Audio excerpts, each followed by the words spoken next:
आदरणीय कविज्यूले अनुरोध गरिसक्नु भएको छ। मेरो तर्फबाट पनि जो आदरणीय दर्शकहरूले हामीलाई चाहिँ हेरिरहनु भएको छ, यहाँहरूले कार्यक्रमको अन्त्यसम्म हामीलाई हेर्नुहुनेछ र यो कार्यक्रमलाई चाहिँ लाइक, कमेन्ट र सेयर गरेर चाहिँ हामीलाई पक्कै पनि प्रोत्साहन प्रदान गर्नुहुनेछ भन्ने अपेक्षामा छौँ। किनकि यहाँको सानो टिप्पणीले, सकारात्मक टिप्पणीले हामी कार्यक्रम प्रस्तोता र सर्जक दुवैलाई ऊर्जा प्राप्त हुनेछ र यहाँहरूको चाहिँ यो सद्भावले हामीले हाम्रो चाहिँ काव्य साधनामा अझै बढी योगदान पुर्याउन सक्नेछौँ, त्यो अपेक्षामा छौँ हामी। मैले अब आज कार्यक्रमको चाहिँ मुख्य 2-3वटा उद्देश्यहरू छ। त्यो कार्यक्रमको मुख्य उद्देश्य भनेको चाहिँ, पहिलो उद्देश्य भनेको हामीले नवसर्जकहरूलाई, जो भर्खरै चाहिँ काव्य सृजनामा लाग्नु भएको छ, उहाँ काव्य सृजनामा भर्खरै लाग्नुभएका नवसर्जकहरूलाई, स्थापित सर्जकहरूका चाहिँ जुन अनुभवहरू छन्, ती अनुभवहरूलाई चाहिँ सेयर गरेर, ती अनुभवहरूलाई बाँडीचुँडी गरेर उहाँहरूलाई चाहिँ प्रोत्साहन प्रदान गर्ने एउटा यसको चाहिँ मुख्य उद्देश्य हो भने, अर्को उद्देश्य भनेको चाहिँ यसै पनि कविज्यूहरू आफ्नो क्षेत्रमा स्थापित हुनुहुन्छ, त्यही पनि थप चाहिँ आम दर्शक, पाठक, श्रोताहरूको बिचमा चाहिँ परिचित गराउने पनि अर्को एउटा मुख्य उद्देश्य हो भने, तेस्रो उद्देश्य भनेको कविज्यूहरूले चाहिँ कविता मार्फत सम्प्रेषण गर्नुभएको सन्देश आम सरोकारवालाहरूलाई चाहिँ सम्प्रेषण गर्ने हाम्रो उद्देश्य हो। यसै उद्देश्यमा केन्द्रित रहेर हामीले आजको कार्यक्रम पनि विगतका कार्यक्रमहरूमा जस्तै आजको कार्यक्रम पनि सञ्चालन गर्ने चाहिँ प्रयत्न गर्नेछौँ। सर्वप्रथम मैले यो काव्यिक यात्रामा चाहिँ यहाँको चाहिँ काव्य सृजनाको चाहिँ प्रारम्भिक चरणदेखि हालसम्मका गतिविधिहरूको बारेमा त कुरा गर्ने नै छु। त्योभन्दा अगाडि आम दर्शक, पाठक, श्रोताहरूलाई चाहिँ एउटा परिचयको निमित्त पनि यहाँको चाहिँ बाल्यकाल अनि माध्यमिक तह र उच्च माध्यमिक तहको चाहिँ अध्ययन र त्यसै गरी शिक्षण पेसामा प्रवेश र हालसम्मको चाहिँ शिक्षण पेसाबाट निवृत्त हुँदासम्मको चाहिँ केही अनुभूतिहरू र विवरणहरू चाहिँ आम दर्शक श्रोताहरूलाई उपलब्ध गराएर आम दर्शक श्रोताहरूलाई चाहिँ आफ्नो परिचय प्रदान गरिदिनु हुनको लागि हार्दिक अनुरोध गर्दछु। धन्यवाद सर। मेरो नाम कृष्ण प्रसाद पोखरेल। म इच्छा कामना 7मा, हाल इच्छा कामना 3मा म अहिले चाहिँ बसोबास गर्दछु। मेरो जन्म 2012 साल श्रावण 27 गते बिहिबारको दिन डहकी, इच्छा कामना 3 डहकीमा भएको हो। मेरो पिताको नाम गिरिलाल पोखरेल र आमा गीता पोखरेलको कोखबाट म 7औं सन्तानको रूपमा, दाइ 3वटा र दिदी 3वटा, पछिको म कनिष्ठ पुत्रको रूपमा म जन्मिएको हुँ। मेरो चाहिँ 4 वर्षको सम्म मेरो बाल्यकाल चाहिँ असाध्यै रमाइलोसँग चाहिँ बित्यो। यो सबैको माया, सद्भाव, प्रेम दाइ दिदीको सबैको पाएपछि मलाई असाध्यै रमाइलोसँग बित्यो। अनि म 4 वर्षको हुँदा चाहिँ साह्रै बिरामी भएँ। म चाहिँ साह्रै बिरामी, बिफरको कारणले म थलिएर धेरै चाहिँ त्यहाँको आफ्नो चाहिँ गाउँका धेरै अरू पनि बिरामी थिए र एकजना बिते पनि सँगसँगै मेरो साथी, र मलाई पनि साह्रै नै अब यो माया मारिसकेको अवस्था थियो।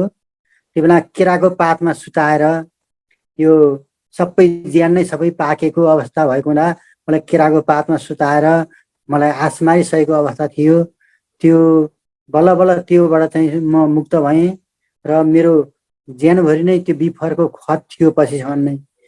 तर पछि बिस्तार बिस्तार हराउँदै गयो। अनि म 5 वर्षको हुँदा चाहिँ मैले अक्षरारम्भ गरेको हुँ। अक्षरारम्भ आफ्नै घरमा पिताजीबाट भएको हो।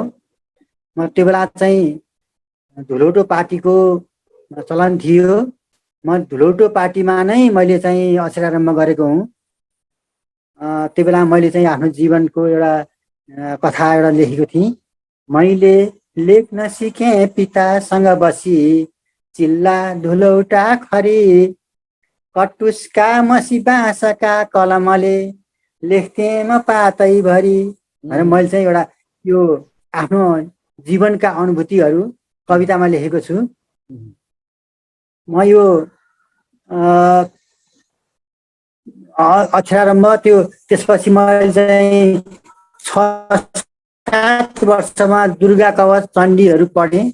मैले पहिले गृह अध्ययन नै मैले 10 वर्षसम्म नै मैले गृह अध्ययन गरेँ। घरमा नै पिताजीबाट धुलोडो पाटी केराको पातमा कटुसको मसीले लेखेर त्यो अहिलेको जमानामा सम्झिँदाखेरि त म धेरै धेरै पछाडि अथवा अनौठो लाग्छ मलाई आफैलाई पनि। अहिले मैले कापी र कलम लेख्न थालेको पनि 11 वर्षमा भएपछि मात्रै हो, 3 कक्षामा भर्ना भएपछि। मैले त्यो बेलामा 9-10 वर्षमा चाहिँ अत्यन्त मेरो ऊर्जाशील समय जस्तो त्यो पढाइमा चाहिँ मैले धेरै नै प्रगति गरिसकेको थिएँ। 9 र 10 वर्षमा मैले ज्योतिष शास्त्र पढेँ, मुहूर्त चिन्तामणि पढेँ। त्यो बेला चाहिँ रुद्री अग्नि स्थापना सबै पढेँ। मैले 8 वर्षमा मेरो व्रत बन्द भयो। त्यसपछि चाहिँ मैले रुद्री पढ्न सुरु गरेँ। त्यो रुद्री पढ्न चाहिँ हुँदैन भन्थे त्यो व्रत नगरिकन, किनभने त्यहाँ चाहिँ गायत्री मन्त्र हुन्छ, त्यो व्रतुन नगरिकन पढ्नु हुन्न भन्थे। त्यो कारणले चाहिँ मैले व्रतुन गरेपछि रुद्रीहरू पढेँ।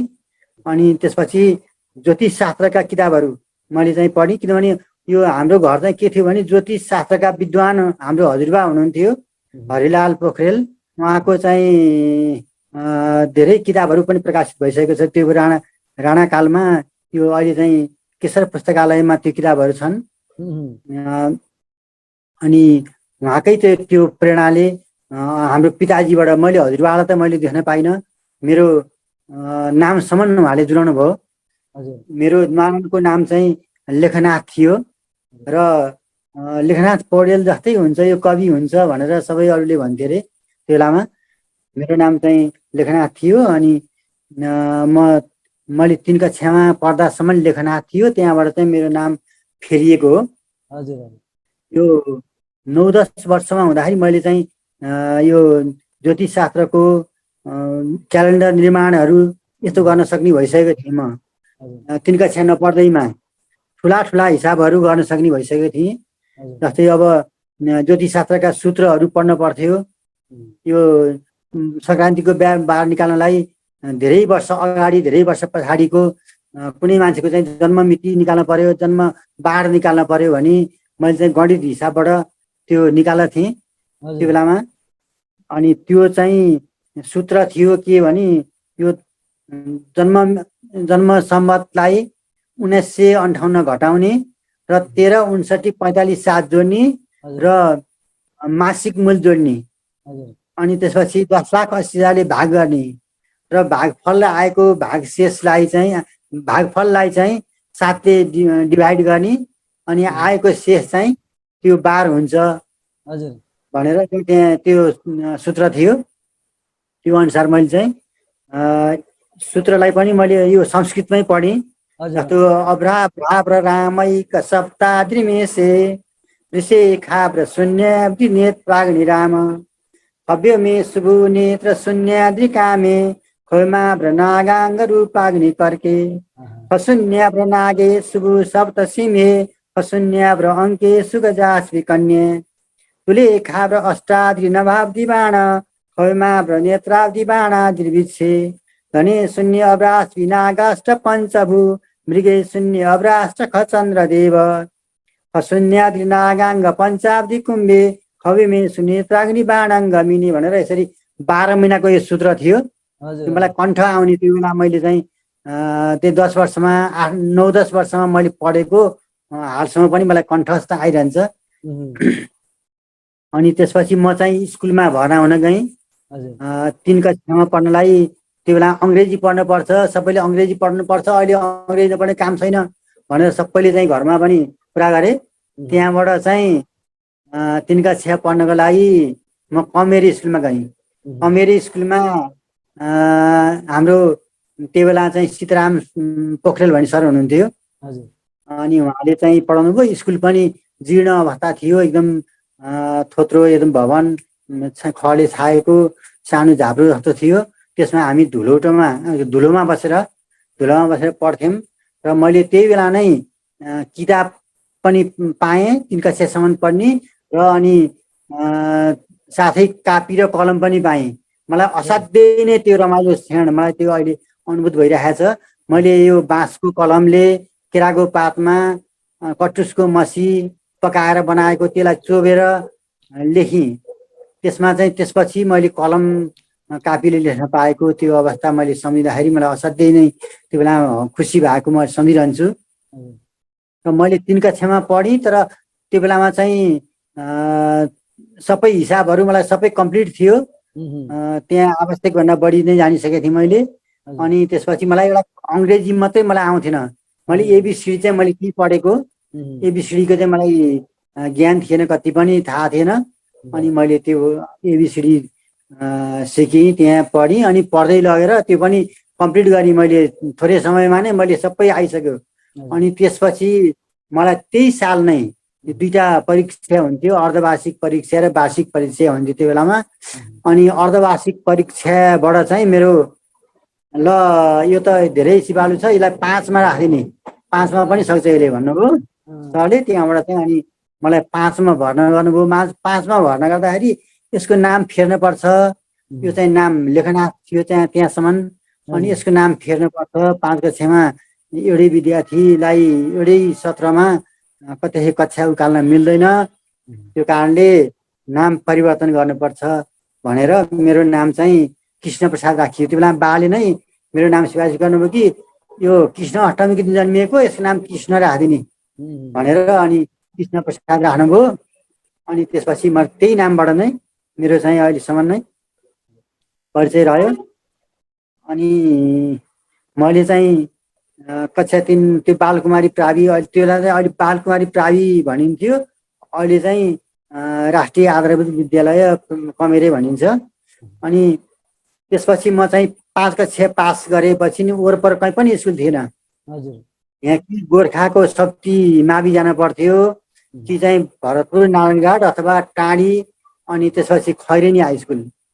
त्यहाँ मैले चितवनको खैरेनी हाई स्कुलमा त्यहाँ यसो आफूले चिनान गरे मान्छे पनि दाजुभाइ त्यहाँ हुनुहुन्थ्यो। त्यो कारणले म त्यहीँ गरेर चाहिँ पढ्ने भनेर मलाई त्यहाँ भर्ना गरिदिनु भयो। म 6 कक्षामा त्यहाँ पढेँ। 6 कक्षामा त्यो खैरेनी हाई स्कुलमा पढेपछि मैले चाहिँ त्यो 6 कक्षा पास गरेँ। पास गरेपछि अनि मगरसिंहमा हाई स्कुल खुल्यो, विजय भवानी मावि मगरसिंहमा यो स्कुल खुल्यो, हाई स्कुल खुल्यो। त्यहाँबाट चाहिँ म मगरसिंह पढ्न भनेर आएँ। मगरसिंहमा सुरुमै त्यो खुलेकै अवस्था थियो, त्यसमा विद्यार्थी सङ्ख्या धेरै कम पनि थियो। अनि हामीलाई चाहिँ जति कक्षामा भने त्यति कक्षामा भर्ना गरिदिने त्यस्तो थियो। मैले चाहिँ 8 कक्षामा पढ्छु भनेर यसरी फड्केर 8 कक्षामा भर्ना भएँ। म 8 कक्षामा पढेँ। त्यसपछि गएर त्यहीँबाट नै मैले पछि एसएलसी पास गरेँ र मेरो साहित्य सिर्जनाको पनि सुरुवात मैले 8 कक्षा पढ्दादेखि नै भएको हो। तैपनि अगाडि पनि मैले त केही रुचि राख्थेँ र पढ्थेँ पनि र केही लेख्थेँ पनि। तरै पनि अलिक छन्दोबद्ध कविताहरू लेख्न थालेको मैले 8 कक्षादेखि नै हो।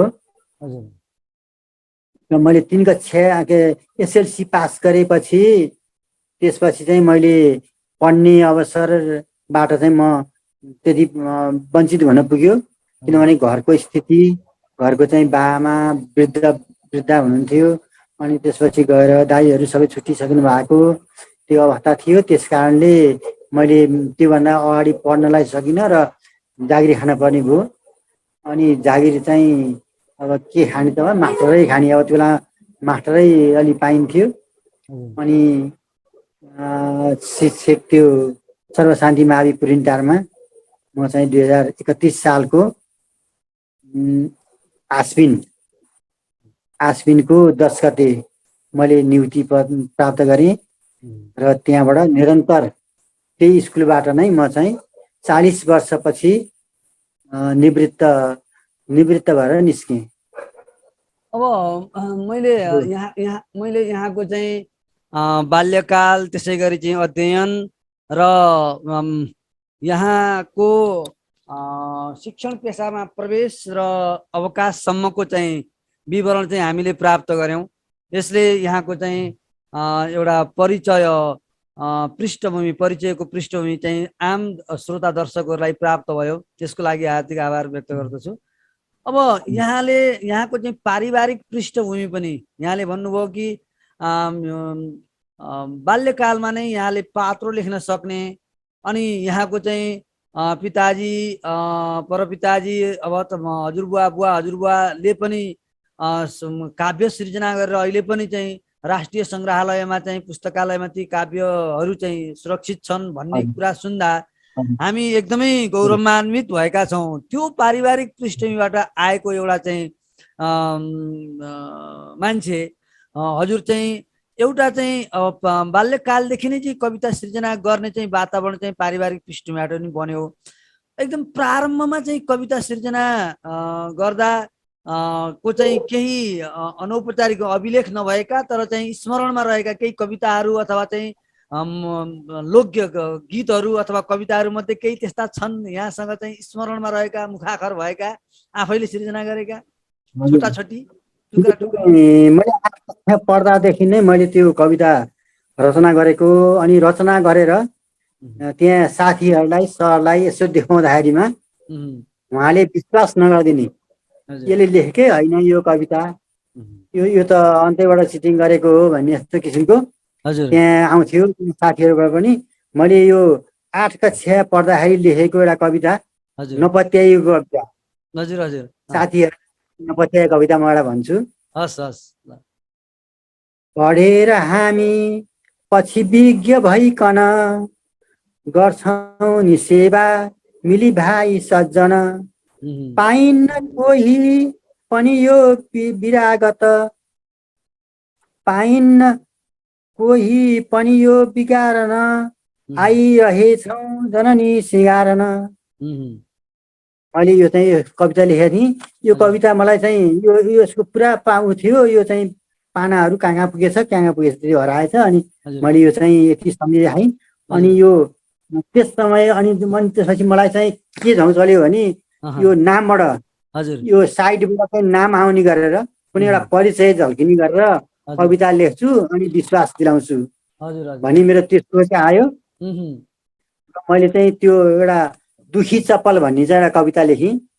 यो सानो यसमा चाहिँ के छ भने छेउमा चाहिँ घर कमेरे डहकी भनेर छेउमा साइडमा, अनि त्यसैबाट चाहिँ कविता बनाएँ।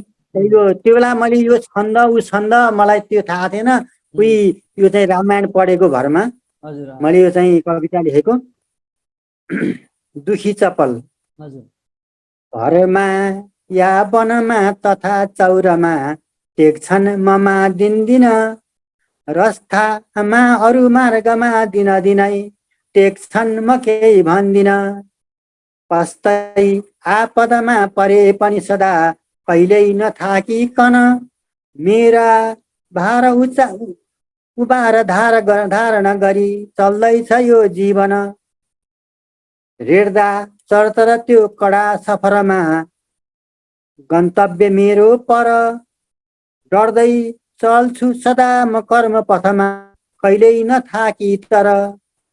हल्का होस् अथवा विशाल पीठमा भारी गरुङ्गो धरोस्, किन कर्तव्य विमूढ भई चलिरहे सङ्कष्ट जे परोस्। मैले यो कविता यसरी लेखेँ। अनि त्यसपछि चाहिँ अरूलाई विश्वास नगरिकन पार नपाउने भयो। यो कविता चाहिँ यसरी चाहिँ यहाँका कविताको अघिल्ला अक्षर र पछिल्ला अक्षरहरूले चाहिँ आफ्नो नाम ठेगाना सबै परिचय खुल्ने गरी बाल्यकालमा नै कविता लेख्नुभयो। यो मेरो बाध्यता थियो। यो कविता यसरी चाहिँ सूचना गर्न पर्ने, यो किनभने आफ्नो परिचय हुनको लागि यसले लेखेकै हो भन्ने चाहिँ बनाउनको लागि मैले त्यसो गरेँ। अनि त्यसपछि मैले यो 30 सालमा एउटा दयाराम सरलाई पनि मैले एउटा कविता लेखेको थिएँ, तर उहाँले त्यो पछि भुल्न भएको रहन्छ, उहाँले पनि सम्झिराख्नु भएको रहेछ। दयाराम भनेर चाहिँ मैले लेखेको थिएँ। दयाराम अर्याल। हजुर, गैरामारी हाल उहाँ नि कमेरीमा पढाउनु हुन्थ्यो। उहाँले अनि त्यस सुरुको नियुक्ति समयमा चाहिँ चाहिँ मैले हजुर उहाँ चाहिँ पढाउनु हुन्थ्यो, म चाहिँ पढ्दै थिएँ कम्बकेसिङमा। हजुर हजुर त्यो त्यो बेलाको चाहिँ मैले एउटा कविता लेखेको थिएँ त्यो। हस् अनि पछि उहाँले मसँग चाहिँ बरु त्यो हराइसकेको रहेछ। म अँ, पछि भेट्दाखेरि उहाँले चाहिँ त्यो सम्झनु भयो। हजुर अनि सुनौ त्यसको प्रत्युत्तर त उहाँले मलाई दिनु भएन, तैपनि अँ, मैले यो दया राम भनेर हजुर हजुर तन्किरहेका रविको प्रचण्डता, यहाँ सबै छौँ जलहीन क्रन्दता, उम्, राखी स्वप्नादिक बल्ल गौरव, मचिरहेको छ अगम्य सौरभ भनेर मैले चाहिँ दया रामलाई यसरी कविता बनाएको थिएँ। हजुर अनि यसलाई चाहिँ अब धेरै कुराहरू चाहिँ प्रारम्भिक चरणमै हामीले चाहिँ जानकारी प्राप्त गऱ्यौँ। अनि अब हजुर यहाँले छन्दको बारेमा छन्दको सैद्धान्तिक ज्ञान नहुँदै रामायण महाभारतको अध्ययन को क्रममा चाहिँ त्यो प्राप्त गरेको चाहिँ त्यो लय, त्यो जुन यहाँमा चाहिँ त्यो कविता वाचनमा चाहिँ त्यो रामायणको चाहिँ हजुर वाचनमा चाहिँ लय बसेको थियो, त्यो लयकै आधारमा लेखिएका कविताहरू यहाँबाट चाहिँ यहाँले चाहिँ त्यही आधारमा चाहिँ कविता सिर्जना गर्नुभयो। तर यो कुन छन्दको हो, मात्रा के हो, गण के हो भन्ने कुरा त्यति धेरै जानकारी नहुँदा नहुँदै पनि त्यति धेरै चाहिँ राम्रा कविता चाहिँ हजुर सिर्जना गर्नुभएछ। यहाँले छन्दको हजुर सिद्धान्त, यहाँले चाहिँ छन्दको सिद्धान्तको बारेमा चाहिँ जानकारी कहिले कुन चरणमा पाउनुभयो? धन्यवाद सर। यो छन्दको बारेमा चाहिँ मैले जानकारी त मैले पछि नै पाएको। यो कति भने 35-36 सालतिरबाट नै मैले पाएँ होला छन्दको बारेमा चाहिँ। एउटा छन्द यस्तो रहेछ, यस्तो चाहिँ छन्दलाई यो भन्दो रहेछ। मैले कविता त पहिले धेरै लेखिसकेको थिएँ, तर चाहिँ छन्द सम्बन्धी गणहरू यस्तो चाहिँ गण ज्ञानहरू यस्तो के पनि थिएन। यो ह्रस्व दीर्घ के मिलाउनु पर्ने, कति यो अक्षर बराबरी हुनुपर्छ भन्ने चाहिँ थाहा थियो। अनि ह्रस्व दीर्घ यो हलन्त अनि यो सम्बन्धी सबै थाहा थियो। तर यो गण यो चाहिँ छन्दको नामहरू यस्तो चाहिँ मलाई केही पनि थाहा थिएन। पछि मात्रै मैले 35 सालतिर 36 सालतिर मैले बल्ल यो चाहिँ यस सम्बन्धी अभ्यास गरेँ। अनि त्यसपछि हजुर यहाँले चाहिँ छन्दको ज्ञान प्राप्त गरिसकेपछि छन्दको सिद्धान्त भित्र रहेर चाहिँ रचना गरेको एउटा कविता, प्रारम्भिक चरणको एउटा कविता सुनौ, उपलब्ध के छ? हजुर सर धन्यवाद। म यहाँ एउटा वाचन गर्छु एउटा कविता। हजुर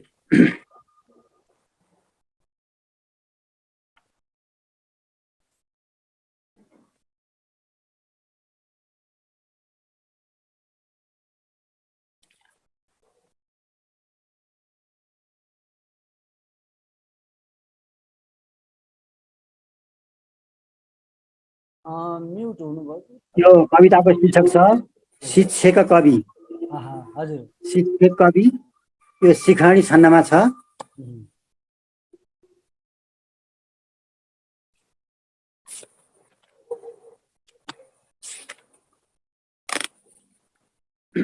कविता यसरी सुरु हुन्छ।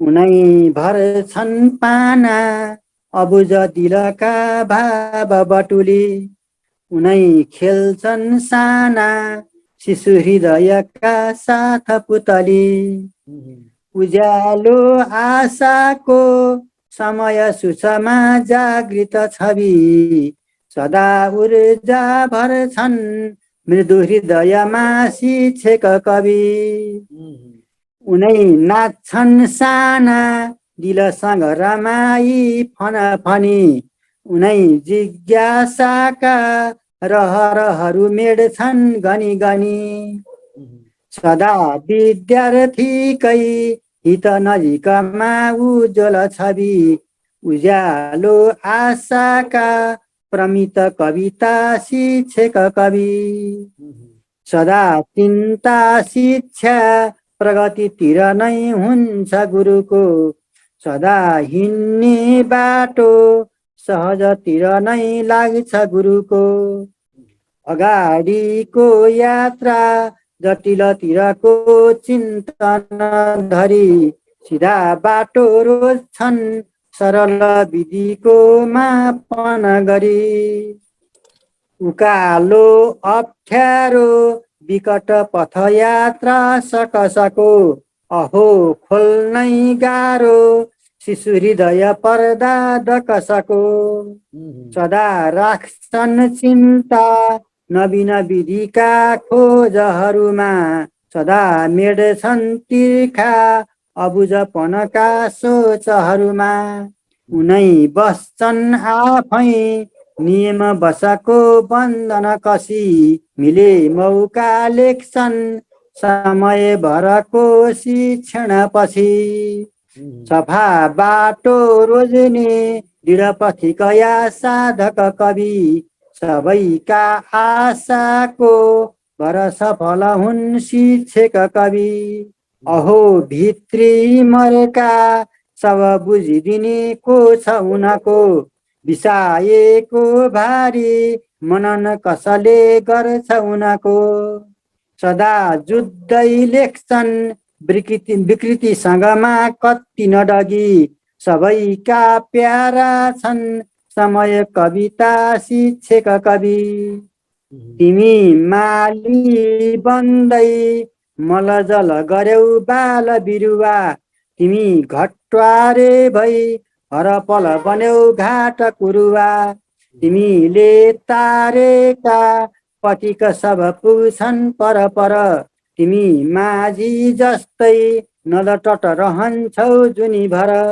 उनै शिक्षादाता गुरु अनि उनै डाक्टर पनि उनै नेता न्यायाधीश अनि उनै मास्टर पनि नहोस् तेरो मेरो गुरुपद कुनै एक दलको भनुन् साझा हाम्रा गुरुजनहरू सर्वजनको भनुन् साझा हाम्रा गुरुजनहरू सर्वजनको एउटा शिक्षण पेसामा संलग्न शिक्षकहरूप्रति समर्पित उहाँहरूको चाहिँ महात्म्य गान को चाहिँ सन्दर्भमा चाहिँ यहाँले चाहिँ यो जुन कविता लेख्नुभयो हाम्रो चाहिँ आम शिक्षकहरूले यो चाहिँ कविता श्रवण गरेर पक्कै पनि गौरवान्वित हुनुहुनेछ आशा गरौँ।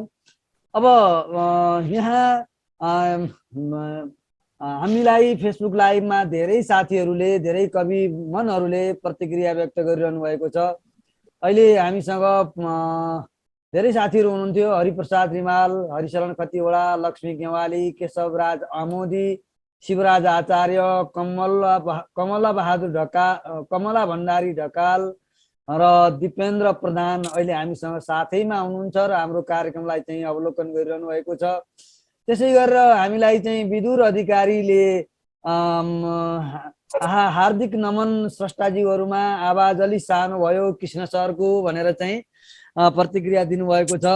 शिवराज आचार्य सरले चाहिँ आई एम फ्रम रकम कर्णाली दैलेखबाट भनेर चाहिँ भन्नुभएको छ। शिव त्रिपाठीले पनि हामीलाई चाहिँ अवलोकन गरिरहनु भएको छ। नमस्कार आदरणीय स्रष्टा र सञ्चालकज्यूहरूमा गुरुहरूको आवाज अलि सानो आयो भनेर चाहिँ भनिरहनु भएको छ। लक्ष्मी गेवालीले हार्दिक नमन आदरणीय कविज्यूहरू र कार्यक्रम सञ्चालकज्यूलाई भनेर भन्नुभएको छ। कतिवटा हरिशरणले साधारण नमन दुवैजनालाई, स्वर सुनिन अलिक कठिन भयो भनेर भनिरहनु भएको छ। हरिप्रसाद रिमालले चाहिँ राम्रो वाचन छ भनेर चाहिँ हामीलाई चाहिँ प्रोत्साहन प्रदान गर्नुभएको छ। सबै देवेन्द्र कोइरालाज्यूले पनि भर्खरै चाहिँ हामीलाई चाहिँ टिप्पणी गर्नुभएको छ। हामीलाई टिप्पणी गर्ने र ऊर्जा प्रदान गर्ने, हामीसँग सँगसँगै रहेर चाहिँ कार्यक्रम अवलोकन गर्ने आदरणीय गुरु अमोदी गुरु लगायत चाहिँ त्यसै गरी शिव त्रिपाठी कवि लगायत सम्पूर्णप्रति हामी हार्दिक आभार व्यक्त गर्दछौँ।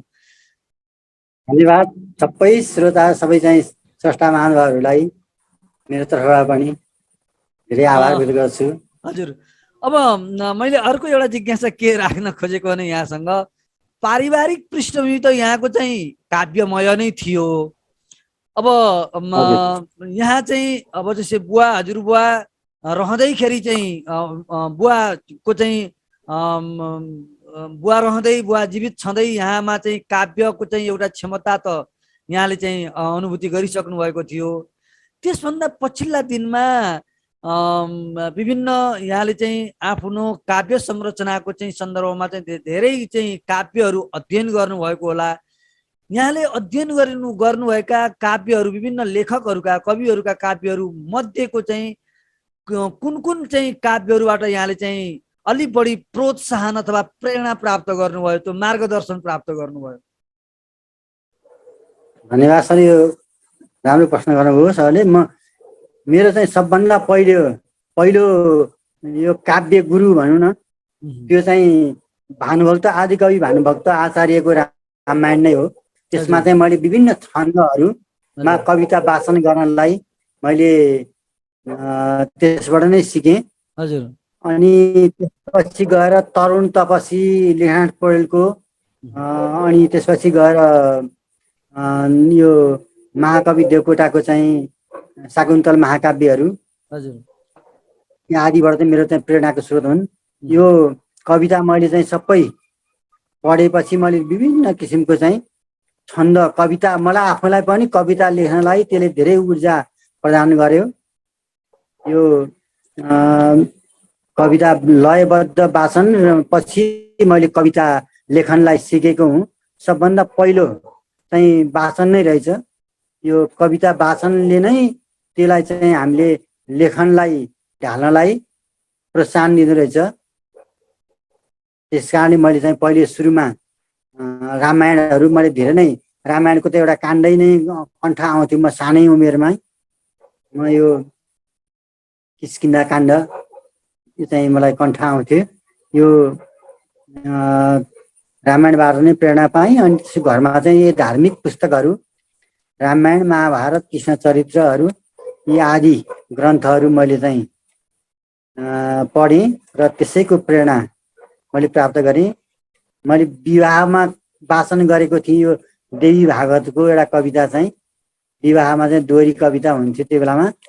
म सानै उमेरमा, म त्यही 7-8 वर्षको उमेरमा नै मैले चाहिँ कविताबाट चाहिँ दोहोरी खेलेर त्यहाँ सबैलाई जन्तीहरूलाई चकित बनाएको थिएँ। त्यो कविता मलाई पछिसम्म पनि मलाई चाहिँ सबैले यसले चाहिँ यसरी बिहामा पनि कविता भनेको थियो भनेर चाहिँ कुरा गर्नुहुन्थ्यो। यिनै हो सर मेरो चाहिँ। हजुर, त्यो कविताको केही सम्झना छ हजुरलाई अहिले? त्यो बिहामा वाचन गरेको कविता, हजुर, बिहाको कविता। लाइन हजुर, त्यो कविता म भन्छु। सिलक सुनेर देवी, सिलक त्यो सिलक कविता। सुनेर देवी रिसले जडेर भन्छन् कराला भिकुटी गरेर, हेदै ते हो तत्त्व सबै विचार, भगवात गर्छौ किन बार बार। यो कविता थियो मैले चाहिँ त्यसलाई भनेको कविता विवाहमा दोहोरी खेल्दाखेरि।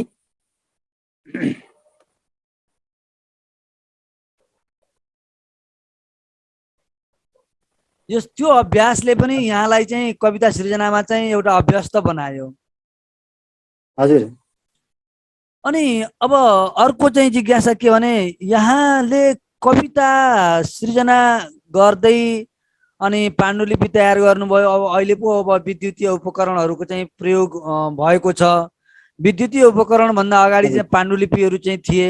ती पाण्डुलिपिहरू प्रारम्भिक समयदेखि चाहिँ यहाँले सृजना गर्नुभएका कविताहरूको पाण्डुलिपि अझै पनि सुरक्षित छन्? त्यो सुरक्षित नै राखेको थिएँ मैले। यो पुस्तक एउटा सानो प्रकाशन गरेपछि हजुर त्यो पुरानो चाहिँ मैले त्यो हटाइदिएँ। अनि केही चाहिँ छ अझै त्यो पुराना कुराहरू, त्यो पहिले लेखेका मैले कति धेरै चाहिँ कविताहरू मैले गुमाएँ त्यो मेरो बसाइ सराईको कारणले। हजुर। बसाइ सराईमा चाहिँ गाउँबाट बेसी यताउता, यहाँ पनि 2-3 ठाउँमा सरियो। घर आए, एकपट्टि बनाउने अर्कोपट्टि बनाउने गर्दा गर्दै त्यसमा चाहिँ कविताको चाहिँ धेरै नाश भयो। मैले गाउँमा चाहिँ राखेर छोडेको, पानी चुहिएर सबै गलेछ। अनि मैले चाहिँ यो एउटा हाँडीभित्र कविता, बसाइ सर्दाखेरिमा हाँडीमा चाहिँ कविता बसेर रहेछ। बसाइ सर्दाखेरि हाँडी बोक्दाखेरि हाँडीभित्र चाहिँ कविताको मुठा एउटा परेको रहेछ। त्यसमा चाहिँ हाँडीभित्र कविता भनेर एउटा कवितै पनि मैले पछि लेखेको थिएँ। अरू कविता सबै नष्ट भएछ, एउटा चाहिँ हाँडीमा बसेर त्यो कविता चाहिँ बचेछ।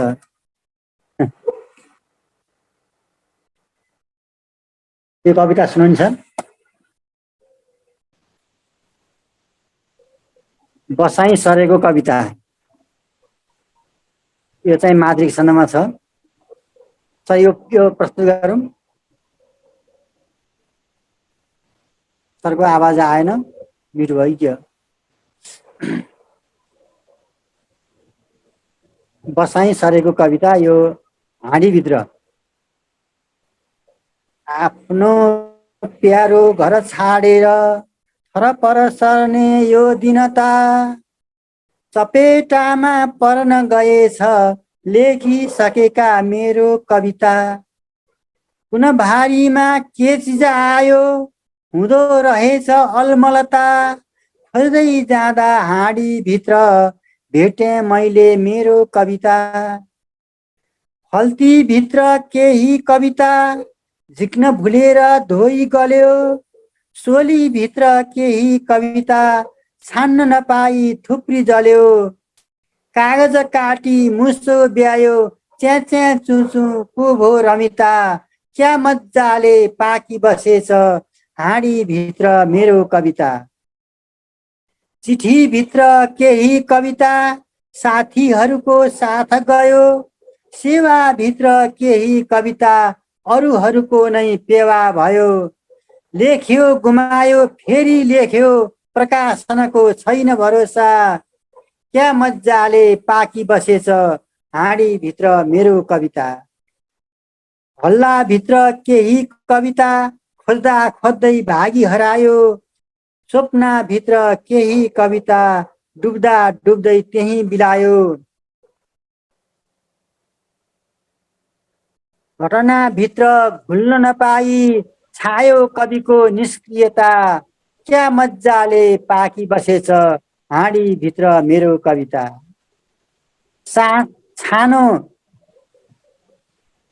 छानोभित्र केही कविता पानी चुही गलिसके। मनभित्र केही कविता लेख्न नभ्याई भुलिसके। लेख्छु भन्दा समय छैन कामै कामको यो रमिता। क्या मजाले पाकी बसेछ हाँडीभित्र मेरो कविता। क्या मजाले पाकी बसेछ हाँडीभित्र मेरो कविता।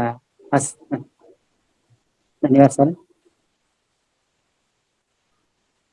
सरको आवाज आएन, मिट छ।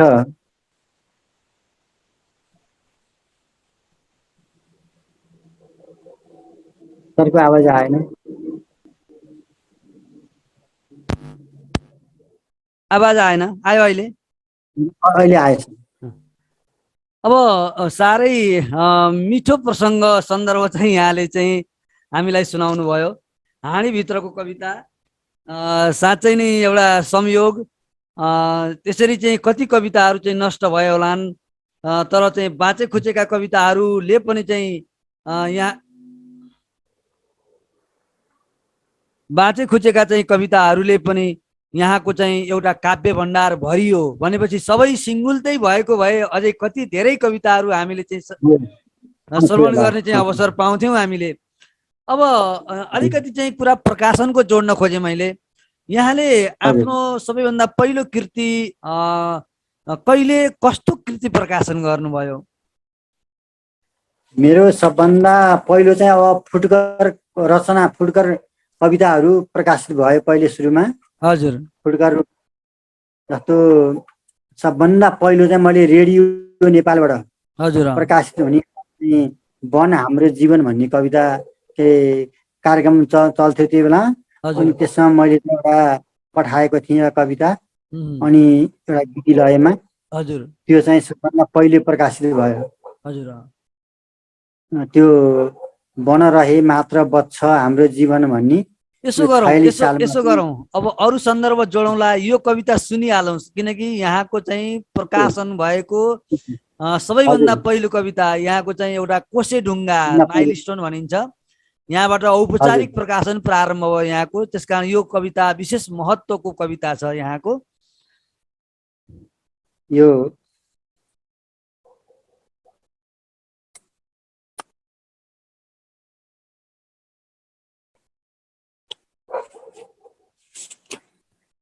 बन रहे मात्र बच्छ हाम्रो जीवन, यो चाहिँ नेपाल वातावरण पत्रकार समूह चाहिँ यो 47वटा कार्ड उ थियो। अनि यसमा चाहिँ कृष्ण ताम्राकारले चाहिँ यो सम्पादन गर्नुभएको कविता हो। यो रेडियो नेपालबाट चाहिँ प्रकाशित भएको। हजुर यही यो सुनौ। कविता 2046 सालमा वन हाम्रो जीवन भन्ने एउटा किताबमा चाहिँ प्रकाशित भएको थियो। हजुर यो कविता नै मेरो सबभन्दा पहिलो प्रकाशन भएको यो कविता हो। यसमा चाहिँ दोहोरी लेखेको छु मैले, हजुर केटा र केटीको। हजुर यो गीती लयमा छ। हजुर केटी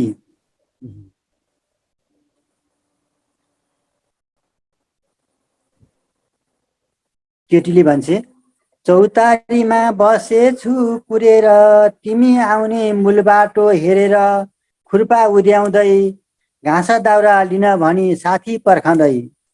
मलाई यो लय त्यो उमा चाहिँ राम्रो लयमा चाहिँ आएन, भए पनि त्यसलाई बाँच्न मात्रै गर्छु। अनि केटाले भन्छ, कति बेर बस्यौ नि कुरेर, आया म त खुर्पे ठ्याक भिरेर, हिँड सान्नानी पाइँदैन घाँस दाउरा आज केलानी। अनि केटी भन्छे, पारी पाखा डढेलो गई गयो, वारी पाखा गरगरे पहिरो, वनको विनाश उठ्ने नै भइगयो हाम्रो घरवास।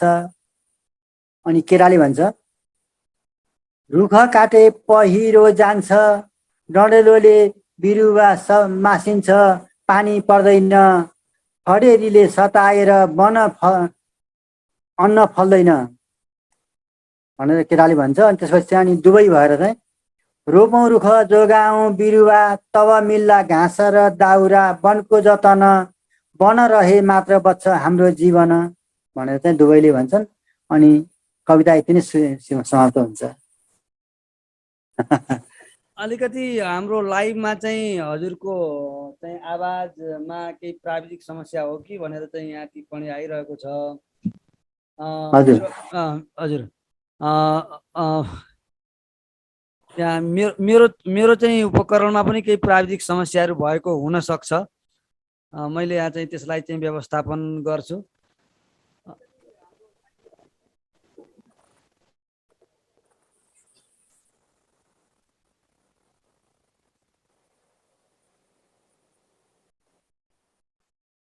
अब चाहिँ यहाँको सबैभन्दा हजुर अब यहाँको चाहिँ सबैभन्दा पहिलो प्रकाशित कृतिको कुरा गरौँ। यहाँले सबैभन्दा अगाडि चाहिँ कहिले कुन कृति प्रकाशन गर्नुभयो? मैले सबभन्दा पहिले चाहिँ यो मैले उही क्यालेन्डर निर्माण गर्ने त्यो भएको कारणले, यो ज्योतिषशास्त्र पढेको कारणले मैले चाहिँ एउटा नेपाली मिति दर्पण भन्ने चाहिँ किताब प्रकाशित गरेँ 2033 सालमा। यो चाहिँ सामान्य किसिमको त्यो अरू कसैलाई भूमिका लेख्न लगाएको पनि होइन, के पनि होइन। मैले चाहिँ एउटा नारायणमा एउटा गणेश छापाखाना भन्ने थियो, पुरानो छापाखाना, गणेश छापाखाना भन्ने चाहिँ त्यो, र अनि अर्को चाहिँ भारतीय प्रेस भन्ने दुईवटा प्रेस थियो त्यहाँ नारायणमा। त्यसमा गणेश छापाखानामा मैले छपाएको 2033 सालमा नेपाली मिति दर्पण भन्ने। त्यसो चाहिँ कविता थिएन त्यसमा, पुरै गणितको हिसाबले यो क्यालेन्डर निकाल्ने, क्यालेन्डर निर्माण गर्ने त्यो चाहिँ विधि मैले चाहिँ त्यो आफूले सिकेको, आफूले जानेको कुरालाई मैले त्यो किताबमा उतारेको थिएँ। र यो चाहिँ सानो किताब, त्यो अहिले चाहिँ त्यो किताब अहिले यहाँ पाइएन मैले खोज्दाखेरि। यो 33 सालमा प्रकाशित गरेको। अनि त्यसपछि चाहिँ मैले 2062 सालमा 62 सालमा चाहिँ विद्यालयमा लेखा सञ्चालन, मैले त्यो विद्यालयमा चाहिँ यो 31 सालमा नियुक्ति भएपछि, सर सुन्दै हुनुहुन्छ? सुन्दैछु हजुर, मैले म्युट गरिरहेको छु। हजुर मैले 31 सालमा नियुक्ति भएपछि मैले 41 सालसम्म चाहिँ मैले त्यो नियमित क्लासहरू लिएँ स्कुलमा। अनि त्यसपछि चाहिँ मैले त्यहाँ लेखापाल पनि काम गर्नुपर्ने भयो। मैले पहिले हेड सरहरूलाई सहयोग गर्दै आउँथेँ। मैले पहिले लेखामा आफ्नो शिक्षक हुँदाखेरि, शिक्षक पढाइरहँदाखेरि पनि मैले हाफ टाइममा यताउतामा सरलाई सहयोग गर्थेँ। अनि त्यहीले चाहिँ अनि मलाई 41 सालबाट चाहिँ मलाई आंशिक रूपमा थोरै पिरियड लिने र अनि अरू समय चाहिँ विद्यालयको लेखापाल भएर काम गर्ने हजुर भनेर मलाई चाहिँ त्यहाँ त्यसै किसिमको चाहिँ नियुक्ति भयो। अनि त्यसपछि मैले चाहिँ लेखापालको रूपमा काम गरेँ। अनि केही 2 पिरियड 3 पिरियड यस्तो लिनु पर्थ्यो स्कुलमा। हजुर हजुर अनि पछि त्यो अरू समय चाहिँ पुरै लेखापाल स्कुलको चाहिँ लेखा राख्ने त्यस्तोमा चाहिँ मैले काम गरेँ। हजुर र धेरै समयपछि मैले चाहिँ विद्यालयबाट अन्तिमसम्म नै मैले लेखापालबाटै अवकाश भएँ। शिक्षकबाट निवृत्त भए पनि मैले चाहिँ लेखापाल काम गर्दा गर्दै मैले छोडेको हो सर्वशान्तिमा। त्यही बेलामा चाहिँ मैले एउटा कार्यक्रम एउटा स्रोत केन्द्रले आयोजना गर्यो। अनि त्यसमा चाहिँ लेखा सम्बन्धी विद्यालयमा लेखा सम्बन्धी तालिम दिनुपर्ने भयो। मैले प्रशिक्षण दिनुपर्ने भयो। त्यसमा चाहिँ मैले एउटा पुस्तक पनि निकाल्ने त्यही सन्दर्भलाई लिएर एउटा चाहिँ 2062 सालमा मैले एउटा चाहिँ पुस्तक निकालेँ। त्यो चाहिँ विद्यालयमा लेखा सञ्चालन तथा क्यालेन्डर निर्माण। यसलाई चाहिँ स्रोत व्यक्तिले चाहिँ त्यसको एउटा भूमिका लेख्नु भएको छ। त्यसलाई यो चाहिँ यसमा चाहिँ यो खातापाता कसरी राख्ने, गोस्वरा भौत डबल इन्ट्री सिस्टम अन्तर्गतको खाता कसरी राख्ने, त्यो सम्पूर्ण कुरा चाहिँ त्यसमा चाहिँ उल्लेख गरेर एउटा किताब लेखेँ। अनि त्यसपछि त्यसमा क्यालेन्डरको पनि विद्यालयमा क्यालेन्डर निर्माण पनि कसरी गर्ने भनेर त्यहाँ पनि मैले त्यो पनि राखेर एउटा चाहिँ विद्यालयमा लेखा सञ्चालन तथा क्यालेन्डर निर्माण भनेर प्रकाशित गरेको थिएँ 2062 सालमा।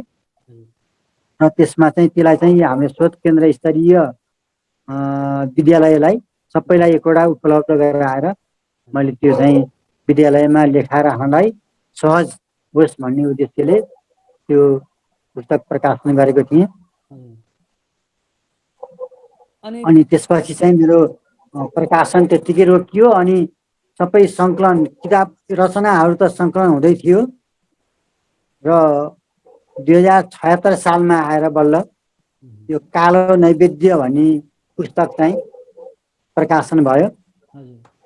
यो चाहिँ कविता सङ्ग्रह। यो चाहिँ यसमा चाहिँ विभिन्न खण्डहरूको कविता सङ्ग्रह यो प्रकाशन भयो। यो चाहिँ कविता कालो नैवेद्य। हजुर कालो नैवेद्य। हजुर हजुर ल अब मैले अब यही कृतिको बारेमा थोरै कुरा गरौँ। यहाँले यो कृतिलाई चाहिँ नामाकरण कसरी गर्नुभयो, कसरी चाहिँ नाम जुराउनु भयो कालो नैवेद्य? अलि हामीले सामान्य अर्थले चाहिँ सोच्दाखेरि कालो नैवेद्य भनेको चाहिँ के होला, किन चाहिँ त्यो अलि त्यस्तो खाले चाहिँ नामाकरण गर्नु भयो होला भन्ने लाग्यो। यो एकदम सबैले जिज्ञासा राख्नु भएको कुरा हो। यो चाहिँ हजुरले पनि राख्नुभयो। यो चाहिँ यो कालो नैवेद्य कसरी भयो त? यो कालो नैवेद्य किन नैवेद्य नै कालो हुन्छ भनेर चाहिँ सबैले धेरैले चाहिँ प्रश्न राख्नुभयो। यो चाहिँ मेरो यो सहज मैले चाहिँ त्यस्तो किसिमको असहज किसिमले मैले राखेको थिइनँ। यो चाहिँ मैले स्कुलमा पनि यसो पहिले पनि यो एउटा सानसानो पोस्टरहरू लेखेर एउटा कविताहरू लेखेर यसो टाँस्थेँ र तल चाहिँ कालो नैवेद्य भन्ने लेख्थेँ। यो चाहिँ कालो नैवेद्यको अर्थ मैले के मेरो चाहिँ केबाट चाहिँ सम्झ्यो भने कालो भनेको कृष्ण, नैवेद्य भनेको प्रसाद। कालो नैवेद्य भनेको कृष्ण प्रसाद हो भनेर मैले चाहिँ त्यो अनि आफ्नो त्यो रचनाहरू केही लेखेर केही चाहिँ एउटा चाहिँ उद्गारहरू लेखेर तल चाहिँ कालो नैवेद्य लेख्थेँ। साथीहरू कसैले पनि थाहा पाउनुहुन्थेन यो के हो भनेर। यो कालो नैवेद्य कुनै एउटा कोही होला, कुनै लेखक होला अथवा केही होला यो भन्नुहुन्थ्यो। त्यतिकै सुगाउनुहुन्थ्यो। मैले त्यो नि बताउने थिइनँ। मैले त्यो पनि साथीहरूलाई त्यो खोलेको थिइनँ। अनि पछि चाहिँ मतलब कालो नैवेद्य भनेको चाहिँ यहाँको एक तरिकाले चाहिँ साहित्यिक उपनाम हो भन्ने कुरा बुझे भयो हामीले। त्यो उपनाम भनेर मैले त्यो घोषणा गरेर त्यसमा चाहिँ म साहित्यिक नाम भनेर पनि त्यसमा अहिलेसम्म सम्बोधन कतैबाट नि भएको छैन, मैले पनि त्यसलाई राखेँ होइन। तैपनि यो चाहिँ कृष्ण प्रसादको रूपमा यो कालो नैवेद्य आएको हो। हजुर यो कालो भनेर सबै नराम्रो हुँदैन, मैले चाहिँ त्यो एउटा ऊ पनि भनेको थिएँ, कालो भन्दैमा सबै नराम्रो हुँदैन। कालो चाहिँ पनि त भित्र त सेतै हुन्छ, कालोको पनि बाहिर रूप हुन्छ। अनि मैले चाहिँ यसलाई यो कृतिमा हजुर यसलाई चाहिँ मलाई धेरैले समीक्षा गर्नु भएको छ। यो कालो नैवेद्य कविता सङ्ग्रह चाहिँ मेरो इच्छा कामना साहित्य प्रवाह हजुर भन्ने चाहिँ यो मैले नै यहाँ स्थापना गरेको एउटा साहित्य संस्था हो यो इच्छा कामना साहित्य प्रवाह। त्यसमा म अहिले अध्यक्ष पनि छु। हजुर अनि यसले चाहिँ प्रकाशन गरेको पहिलो प्रकाशन हो यो। अनि यसमा मैले समर्पण गरेको छु श्रद्धेय हजुरबुवाप्रति। हजुर हजुरबुवाप्रति चाहिँ मैले समर्पण गरेको छु र हजुरबुवा हरिलाल शर्माप्रति मैले समर्पण गरेको। हजुर अनि त्यसपछि प्रकाशकीयमा चाहिँ यो किताबको यो इच्छा कामना साहित्य प्रवाहको उपाध्यक्ष एकराज शर्माले गर्नुभएको छ। हजुर अनि त्यसपछि हार्दिक शुभकामना नेपाल प्रज्ञा प्रतिष्ठानको चाहिँ सदस्य सचिव जगत प्रसाद उपाध्यायले यसको चाहिँ शुभकामना राख्नु भएको छ। र शब्द पूजक मित्रवर कृष्णप्रति भनेर गोविन्दराज विनोदीले शुभकामना कवितामा एक शुभकामना दिनुभएको छ। अनि कालो नैवेद्य युगको समीक्षाबाट निस्केको अप्तवाक्य भनेर विष्णु ग्यावाली सरले यसलाई चाहिँ यसको चाहिँ उसलाई समीक्षा राख्नु भएको छ। अनि त्यसपछि भूमिकामा तेजविलास अधिकारीले यसको भूमिका लेख्नु भएको छ। र यो कविता 82वटा कविताहरूको चाहिँ सङ्ग्रह छ। यसमा 82वटा कविताहरू चाहिँ यसमा समावेश गरिएको छ। यो नैवेद्य भन्ने चाहिँ मेरो सबभन्दा अगाडिको हजुर हजुर मुख्य पृष्ठमा कविता छ नैवेद्य।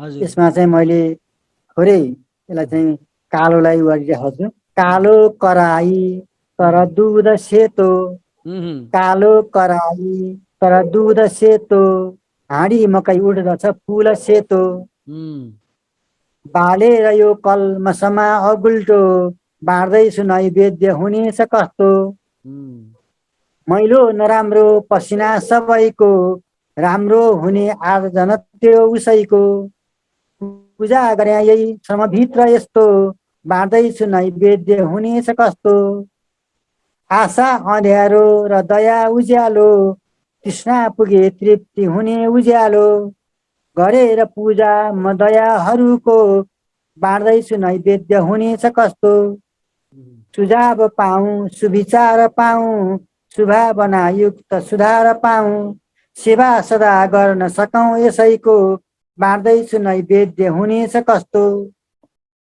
एक किसिमले मैले चाहिँ यसको कालो नैवेद्य यहाँको चाहिँ कालो नैवेद्य प्रकाशन पश्चात आम श्रोता पाठकहरूबाट चाहिँ कस्तो प्रतिक्रिया पाउनुभयो? किनकि यसभन्दा अगाडि त यहाँले प्रथम प्रकाशन दोस्रो प्रकाशन कवितासँग सम्बन्धित थिएनन्। प्रथम र दोस्रो प्रकाशन भनेको चाहिँ कवितासँग सम्बन्धित थिएनन्। अब यो तेस्रो प्रकाशन कविता तेस्रो प्रकाशन भनेको चाहिँ पहिलो कवितामय प्रकाशन कविताहरू समावेश गरेर गर्नुभएको कविता प्रकाशन थियो। यो कविताको चाहिँ बाट पाठकहरूबाट यहाँले कस्तो प्रकारको चाहिँ प्रतिक्रिया पृष्ठपोषण प्राप्त गर्नुभयो?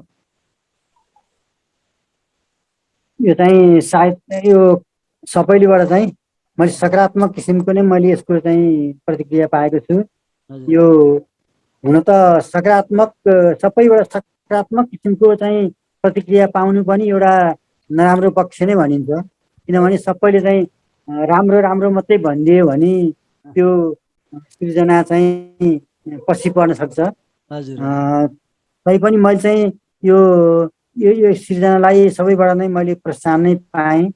सबैबाट नै मैले यो सकारात्मक नै रूपमा मैले यसलाई चाहिँ सबैले ग्रहण गर्नुभयो, सुन्नुभयो र प्रतिक्रिया दिनुभयो पछि पछिसम्म पनि। हाम्रो आमोदी सरले अनि लगायत सबै धेरै साथीहरूले यसको चाहिँ बारेमा समीक्षा लेख्नुभयो।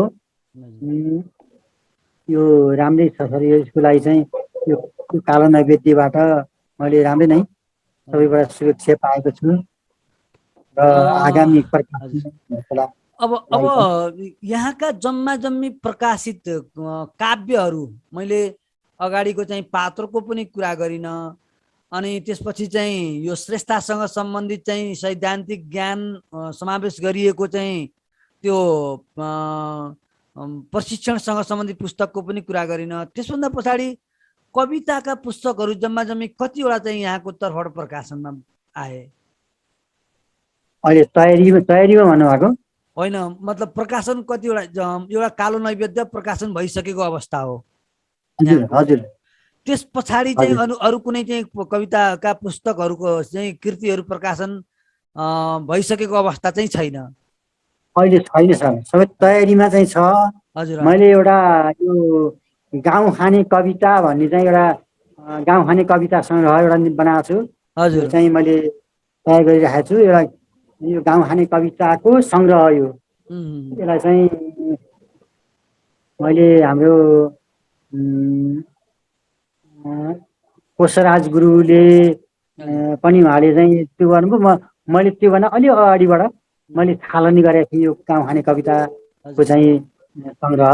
मैले दिनदिनै दैनिक रूपमा एउटा गाउँ खाने कविता राख्ने र अनि त्यसपछि त्यसको उत्तरहरू सबै साथीबाट चाहिँ मैले फेसबुकबाटै हो, त्यो फेसबुक वालबाटै मैले चाहिँ त्यसको उत्तर पनि माग्ने र अनि पछि लास्टमा गएर मेरो 66औँ जन्मदिनको अवसरमा 66जनाको लागि चाहिँ मैले पुरस्कारको व्यवस्था पनि गरेँ।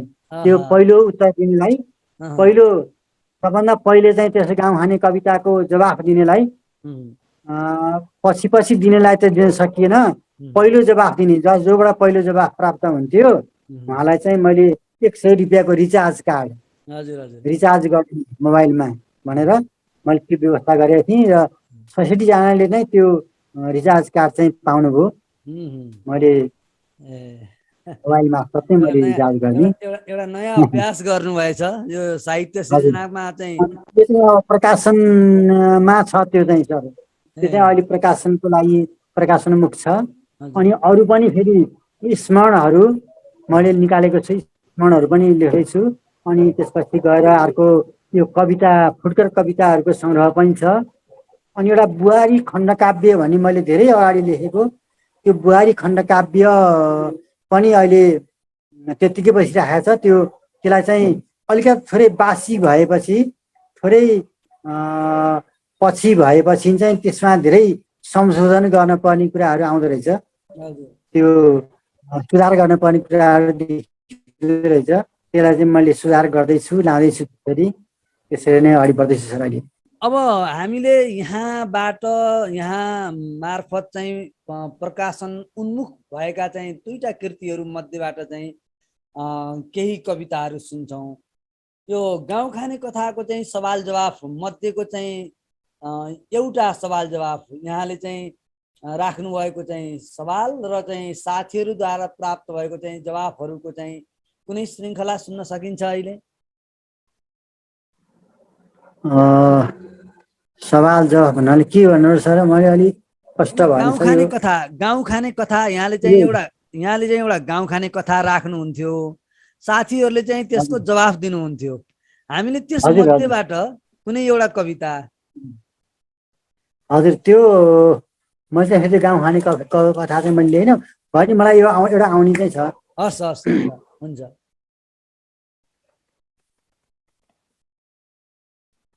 यो चाहिँ एउटा चाहिँ है, एउटा मलाई त्यसको पुरै चाहिँ मैले ल्याइन यो किताब, त्यो गाउँ खाने कविताको एउटा म भन्छु। झ्यालबाट उनी हेर्छिन् साह्रै बिउहल भइकन, झ्याल खान परेछन् नि कसरी गरौँ चुम्बन, झ्याल खोल्न गरिन् बिन्ती बजाई वाद्य वादन, म भने झ्याल खानामा छुते मक्ख परिकन। सर यो चाहिँ यो प्रश्न भयो। यो प्रश्न भयो। अनि जवाफहरू पनि छन्। झ्यालबाट उनी हेर्छिन् स्यालै चारै बिउ हल भइकन झ्याल खाना परेछन् नि। यस्तो किसिमको चाहिँ हजुर यो यो यो यो कविता चाहिँ थियो। यसको चाहिँ हजुर यो चाहिँ यो चाहिँ सवाल मैले यो चाहिँ हजुर हजुरले चाहिँ सवाल गर्नुहुन्थ्यो, प्रश्न गर्नुहुन्थ्यो, अरू साथीहरूले हजुर चाहिँ हजुरले सोधेको चाहिँ अँ प्रश्नको जवाफ त्यसको जवाब दिनुहुन्थ्यो। दिनुहुन्थ्यो। ओहो, हजुर यो कसैले चाहिँ कवितात्मक जवाफ दिनुहुन्थ्यो, कसैले चाहिँ उमाइ दिनुहुन्थ्यो। हजुर हजुर त्यसमा चाहिँ मैले त्यही अनुसारको सबभन्दा पहिलो जवाफ कहिले दिनुहुन्छ, कहिले मिलाउनुहुन्छ उहाँलाई चाहिँ मैले पुरस्कृत गरेको। अब यो यसको त चाहिँ भयो, यो त हजुर यो त भयो चाहिँ अब यो गाउँ खाने कथाको श्रृङ्खला सवाल जवाफको कुरा भयो। अनि अब हजुर त्यसपछि बुहारी खण्ड काव्यबाट पनि हामीले केही कविता चाहिँ सुन्ने अवसर पाउन सक्छौँ अहिले। हजुर सर, यो एउटा कविता छ। हजुर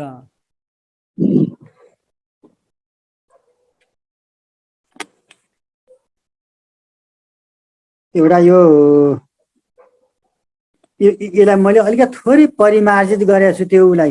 हजुर हजुर त्यसमा चाहिँ त्यो बुहारी पहिले सुरुमा लेखेकोमा जति बासी भयो त्यति परिमार्जित हुँदै जान्छ कविताहरू। हो हो हजुर त्यसबाट मैले त्यो कालो नैवेद्य प्रकाशित गरिसकेपछि पनि यसमा धेरै पछि कमजोरीहरू देखेँ। त्यसबाट चाहिँ हतारमा प्रकाशन गर्नलाई अलिकति नहुने रहेछ जस्तो लाग्न थाल्यो। हजुर अनि यसमा चाहिँ मैले बुहारी खण्डकाव्यको सानो एउटा कविता, हजुर यो चाहिँ म प्रभावित चाहिँ केबाट भएँ भने यो विलियम वर्ड्सवर्थले लेख्नु भएको यो द सोल्जर रिपेयर भन्ने कविता थियो। यो पोएम थियो। यो एसएलसी कोर्समा मैले पढेको। यसमा चाहिँ एक्लै घाँस काटेर बसिरहेकी अकेली एउटा चाहिँ उसले चाहिँ उरास लाग्दो किसिमको गीत गाइरहेकी यो अवस्थाको चाहिँ चित्रण विलियम वर्ड्सवर्थले गर्नुभएको थियो। यो टाढै बसेर त्यस्तै मैले बिरहिणी भनेर चाहिँ एउटा कविता लेखेको छु। बिरहिणी चाहिँ यो मालिनी छन्दमा छ। सरसर बहने त्यो ग्रीष्मको मन्द वायु खुरु खुरु दगुरेको भेट्नमा स्वल्पायु जब न मन उडाई गइरहेको चुलीमा जलदसँग लडाई खेली कालो गिरीमा परबिजन बनैमा कोयली कण्ठ खोली सुमधुर लय आफ्नै वेदना भित्र घोली कति निद बिरसिलो स्वप्नमा दङ्ग होली विपिन मन दुखाई भावना भित्र रोली प्रियतम परदेशी याद आइरहेछ दिन पछि दिन गन्दै आश बाँचिरहेछ शुभ मिलन प्रतीक्षा प्यासमा बैंस रोकी विचलित मनभित्रै त्रासमा आश बोकी झन पर लाग्यो भेटको स्वर्णयाम सबतिर लक लाग्यो बन्द भो वायुयान कति दिन यसरी नै बस्नु आँसु पिएर शुभ मिलन प्रतीक्षा मात्र तृष्णा बनेर सकुशल बसु प्यारा जे परेको सहेर अलि दिन पछि बाँचे भेट हौला भनेर अलिकति मन राख्दै फोनमा चल्छ बात कति दिन पछि होला झुल्किने त्यो प्रभात रणवन हरियाली घाँस काटिरहेकी तनभर पसिनाले आँसु धोइरहेकी चलबल चपलाको चालमा चल्छ खुर्पा झुनु झुनु चुरियाले बुझ्न सक्दैन मर्का परिश्रम पसिनाको बाढा आइरहेछ अतिशय पीर चिन्ता माथामा बज्रिएछ भनु न सोधु उनको विपत्ति मन उनलाई सोध्न थालेछु यति तरुण भय बलेकी मातृभाषा कुरेकी किन भन तनभर पसिनाले भित्र रुजेकी सुमधुर लय छोपी गीत गाई बनैमा कुन बिरह डढेलो जागी जागी मनैमा कुन बिरह डढेलो जागी जागी मनैमा हस् सर एउटा नारी पात्रलाई कविताको चाहिँ विषयवस्तु बनाएर चाहिँ जुन प्रकारको चाहिँ कविता लेख्नुभयो यो प्रेरणा अङ्ग्रेजी कविबाट प्राप्त गर्नुभयो तर नेपाली समुदायसँग मिल्दो गरी यसलाई चाहिँ आफ्नो भाव भाषा र लय मिसाउनु भयो र एउटा चाहिँ साँच्चै नै एउटा काव्य निर्माण गर्नुभयो। अनि अर्को एउटा अलिकति चाहिँ सैद्धान्तिक कुरा मैले जिज्ञासा राखौँ, यहाँले कविता प्रकाशन गर्नुभयो, कविता चाहिँ को चाहिँ कृति विभिन्न पाठकहरूको हातमा पुर्याउनु भयो, त्यसमा चाहिँ लगानीको व्यवस्थापन पनि पक्कै चाहिँ केही अब खर्च भयो होला, अनि बिक्रीको अवस्था, पाठकहरूको अवस्था, मान्छेहरूको चाहिँ पढ्ने बानीको चाहिँ स्थिति चाहिँ के पाउनुभयो यहाँले? साँच्चै नै कविहरूले चाहिँ कविता कृति प्रकाशन गरेर कृति प्रकाशन गर्दा लागेको चाहिँ खर्च उठाउन सक्ने अवस्था वर्तमान बेलामा चाहिँ छ, कस्तो पाउनु भएको छ?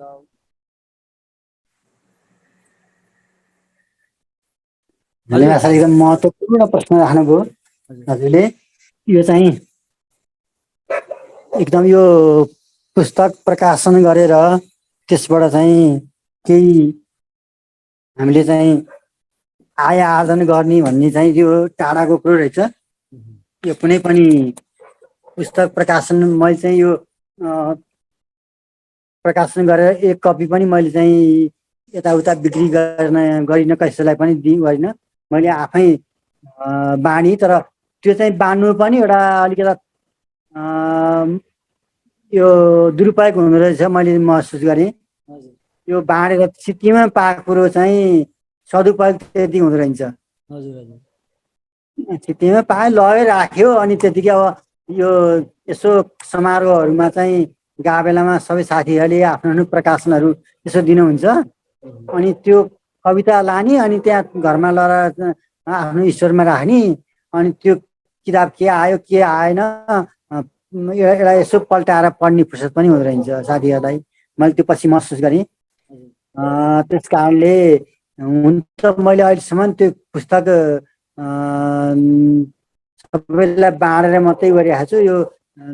यो चाहिँ बाट मैले एक पैसा पनि मैले लिएको छैन, आफ्नो खर्च उठाउँदै भनेर यो सबै फ्रीमा नै मैले दिएछु। अनि मैले यही सन्दर्भमा चाहिँ अलिकति कुरा के राख्न मैले यही सन्दर्भमा चाहिँ अलिकति कुरा के राख्न खोजेको भने अब पाठकहरू साँच्चै नै कविताका पाठकहरूको चाहिँ पठन संस्कृति कस्तो पाउनुभयो त यहाँले प्रकाशकको चाहिँ एउटा कृतिकारको हिसाबले चाहिँ? किनकि धेरै पाठकहरूसँग यहाँले अन्तर्क्रिया पनि गर्नुभयो, पाठकहरूको मनोवृत्तिको पनि चाहिँ अध्ययन र विश्लेषण गर्नुभएको छ, कस्तो पाइरहनु भएको छ पाठकहरू? अहिले चाहिँ मेरो सोचाइमा यसो पाठक यो चाहिँ कस्तो भने श्रोता चाहिँ बढी हुने, पाठक चाहिँ कम हुने रहेछ अहिले। मैले यसो सोचमा यो सुन्दाखेरि चाहिँ मलाई आनन्द आउने तर पढ्न पुस्तकमा पढ्न नखोज्ने, अनि सुनेको युट्युबहरूमा यस्तो राखेको चाहिँ सुनेर सोच्नलाई सुनेर बस्नलाई मन पराउने त्यस्तो हुँदो रहेछ। यो कविता किताब चाहिँ ठुलो किताब निकालेर त्यसमा चाहिँ सबैले पढ्लान् भन्नु नपर्ने, यो बरु सानो सानो टुक्रे कविताहरू यस्तो राख्यो भने चाहिँ त्यो पढ्ने, नत्र भने त्यो ठुलो ठुलो कविताहरू यो महाकाव्यहरू यस्तो चाहिँ पढ्नलाई नखोज्ने, त्यस्तो किसिमको जमाना आएछ अहिले जस्तो लाग्छ मलाई। त्यो कारणले मैले पनि प्रकाशित गरेका कृतिहरू साथीहरूले कतिले पढ्नुभयो, कोही कोही त पढेर प्रतिक्रिया पनि दिनुभयो, तर चाहिँ अरू कसैले चाहिँ यो किताब पनि फेरि ओहो मैले पाएन भन्ने गर्नुभयो, अनि मैले दिए होइन र भनेर भन्दाखेरि अनि मैले त भुलिन्छु भन्ने त्यसै किसिमको नपढ्नेको चाहिँ त्यस्तो हुँदो रहेछ। हजुर अब म अब चाहिँ भर्खरै चाहिँ पुस्तक प्रकाशन गर्नको लागि चाहिँ मानसिकता बनाइरहनु भएको, सृजना चाहिँ प्रशस्त गर्नुभएको र भर्खरै मात्रै पुस्तक प्रकाशनको चाहिँ मानसिकता बनाइरहनु भएको कविहरूलाई, नव सर्जकहरूलाई एउटा पुस्तक प्रकाशन गरेर चाहिँ अनुभव प्राप्त गरिसक्नु भएको, अब पनि चाहिँ 2वटा चाहिँ कृतिहरू चाहिँ प्रकाशनमुख भएको चाहिँ कृतिहरू पनि तयारी अवस्थामा छन्। यी सबै कुराको अनुभवले चाहिँ नवसर्जकहरूलाई चाहिँ यहाँको चाहिँ पुस्तक प्रकाशनसँग सम्बन्धित सुझावहरू केही छन्, महत्त्वपूर्ण सुझावहरू?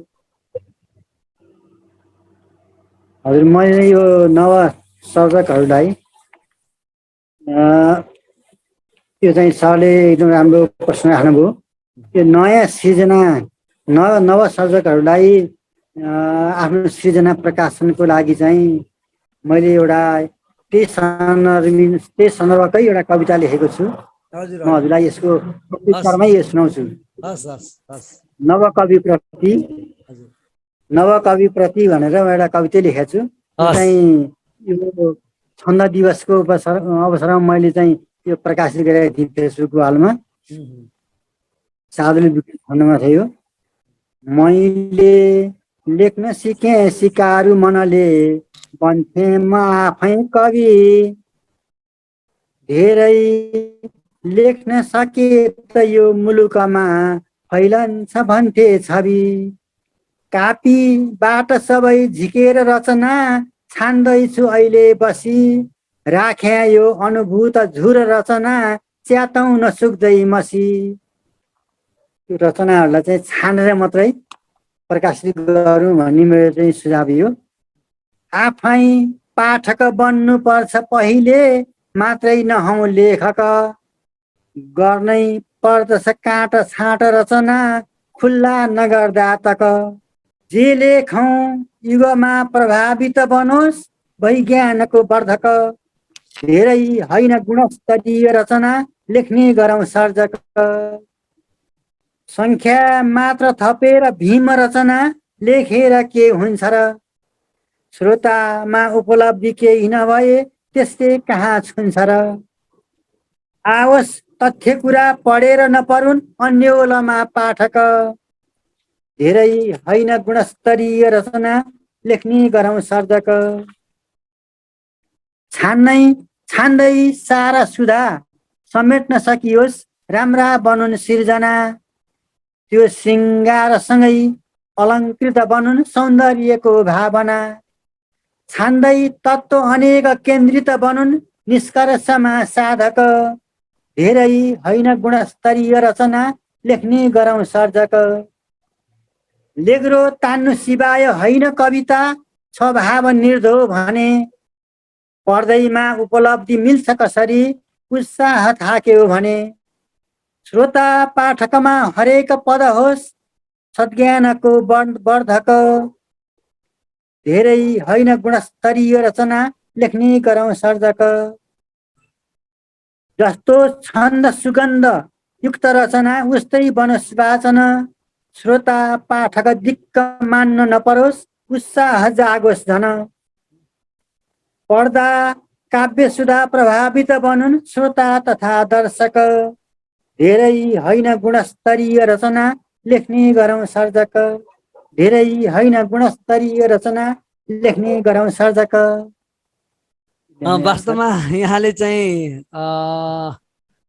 कविता मार्फत नै नवसर्जकहरूलाई जुन सन्देश मैले सोध्न खोज्दै थिएँ कार्यक्रमको अन्त्यमा, यहाँको चाहिँ नवसर्जकहरूलाई सन्देश के छ भनेर मैले सोध्नुभन्दा अगाडि नै यहाँले चाहिँ आफूले कविताको चाहिँ काव्य सिर्जना गरेर त्यसको चाहिँ प्रकाशनको सन्दर्भमा प्राप्त अनुभवहरूलाई समेटेर जुन सन्देश सम्प्रेषण गर्नुभयो, यो सन्देश सुन्ने सबै काव्यकारहरूले पक्कै पनि पुस्तकको प्रकाशनको सन्दर्भमा चाहिँ केही मनन गर्नु नै हुनेछ र यो कविताले एउटा चाहिँ मार्ग निर्देशन गर्ने नै छ।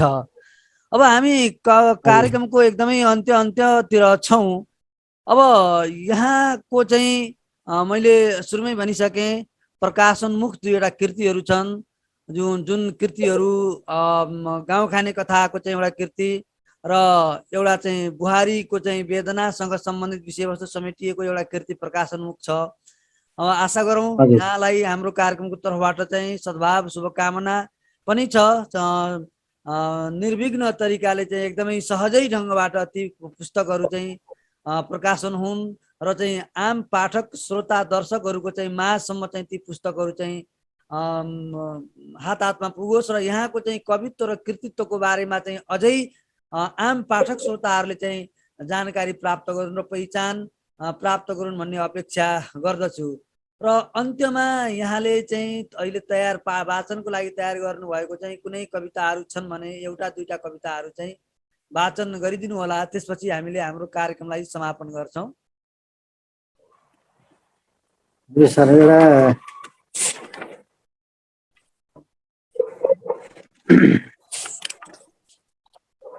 एउटा अलि रोमान्टिक खाले एउटा कविता एउटा पस्किँदैछु। हस् हस् अन्तिममा यो चाहिँ यो कविता छ, यो चाहिँ कविको सुहागरात भन्ने कविता।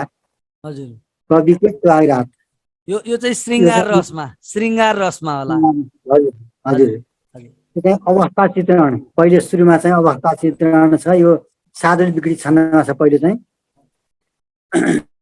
अवस्था चित्रण, कस्तो अवस्था थियो त त्यो अवस्था भनेर यसमा मैले चित्रण गरेको छु। पानी सिमसिम बर्सिएर अति नै ठन्डी थियो माघको, साथीका बिचमा बिहे प्रणयको चर्चो थियो आजको। बित्दै रात थियो समस्त घरमा निर्बाध सुनसानको, कोही अड्कल काट्दथे मन मनै उत्कर्ष रोमाञ्चको। कोठा बन्द सुगन्धको शयनमा खुसबु चलेको थियो, जागा भई नभयौ बना हृदयले स्वच्छन्द खोज्दै थियो। जिज्ञासा बिचमा मिठो मिलनले गर्दै थियो चाहना, त्यही बेला कविको जुरेछ कविता सुहागको रातमा। प्रसङ्ग उही मातृक शब्दमा छ यो। मेरो कविता उनको सौता, शीतल हावा सिमसिम पानी, बाहिर जाडो भित्र जवानी, हामी बिचमा अडचन एउटा, मेरो कविता उनको सौता। कर कर बज्ने मस्त छ खाट, चुरीको छिन छिन चल्दछ हात, बुलबुल मनको शान्त छ कोठा, मेरो कविता उनको सौता। चञ्चल आँखा निद परेली, खुसखुस चल्छन् दृष्टि तरेली, सोच नमिल्ने लक्ष्य छ एउटा, मेरो कविता उनको सौता। फुल्न नसक्ने भाव छ चर्को, बोल्न नसक्ने सुस्त छ झर्को, मिच्न नसक्ने सादा सिलौटा, मेरो कविता उनको सौता।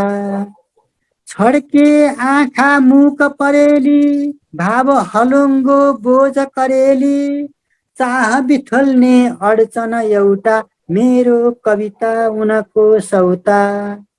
फुट्दछ कविता जति भो राति, लेख्नु छ मैले बाल्दै बाती, भित्र छ गर्मी बाहिर वर्षा, मेरो कविता उनको सौता। जानु छ भोलि कविता गोष्ठी, भेट्नु छ मेरा कविवर दोस्ती, सुन्दर रचना राख्नु छ एउटा, मेरो कविता उनको सौता। बिचारीको सोच यो 40-45 वर्ष अगाडिको। तेल टुकीमा नभए हुन्थ्यो, लेख्ने मसिनै सकिए हुन्थ्यो, खोज्छ उपद्रो मनले मौका, मेरो कविता उनको सौता। ढाक्दछु मैले कविको नौका, तोड्दछु चुरेको नबिलो मौका, भित्र दुवैको एउटै मर्का मेरो कविता उनको सौता आशा उनको कल्पिरहेछ आलिङ्गनले पर्खिरहेछ बुझ्दा बुझ्दै मनको मर्का मेरो कविता उनको सौता अन्तमा हजुर मोड बटार्दै मन तडपाई रुष्ट बनाए संयमलाई पानो भरियो कलम रसाई रात कटाए कविता गाई चाह बिथोल्ने अडचन एउटा भित्र दुवैको एउटै मर्का मेरो कविता उनको सौता मेरो कविता उनको सौता मेरो कविता उनको सौता हस् सर हस् हामीलाई यहाँ चाहिँ देवी प्रसाद मिश्र, सीता सुवेदी पन्थी, दयाराम अर्याल, त्यसै गरी चाहिँ दयाराम अर्यालले चाहिँ सुनिरहनु भएको रहेछ। अघि सन्दर्भ पनि उठाउनु भएको थियो यहाँले चाहिँ दयाराम अर्यालको, र हामीलाई चाहिँ बसेर सुनिरहनु भएको छ। आवाजमा समस्या भयो भनेर चाहिँ धेरै प्रतिक्रियाहरू आएका छन्। केही प्राविधिक चाहिँ समस्या भए जस्तो छ। आज अघिल्ला दिनहरूमा जस्तो चाहिँ अलिकति स्पष्ट आवाज सुनिएन भन्ने छ। त्यसलाई मैले सम्पूर्णलाई हार्दिक नमन उहाँले सुनिदिनु भएकोमा। अब हजुर कविता थियो सर, हजुर कविता थियो। यसलाई चाहिँ मिठो आवाजमा हाम्रो शिव सरले वाचन गर्नुभएको छ। कविता हस्, यो कवितालाई, यो खण्ड कवितालाई हजुर मेरा सृजनाहरू धेरै स्रष्टाहरूले वाचन गर्नुभएको छ र मैले फेसबुकमा पनि धेरै सृजनाहरू चाहिँ कमेन्ट गर्ने गर्छु। धेरै सर्जकका कविता सृजनाहरू र मेरो कविताहरू पनि धेरै सर्जकहरूले वाचन गर्नुभएको छ। म उहाँहरू सबैलाई चाहिँ म सम्झन चाहन्छु। अनि यसमा चाहिँ मेरो चिठीमा पनि कविताहरू चल्दथे पहिले। राजेन्द्र घायल, पद्मपाणी, स्वर्गीय चेतकान्त चापागाई लगायतका सरहरूसँग चाहिँ कथाहरूसँग मेरो कवितामा चिठीहरू चल्दथे पहिले पहिले। हजुर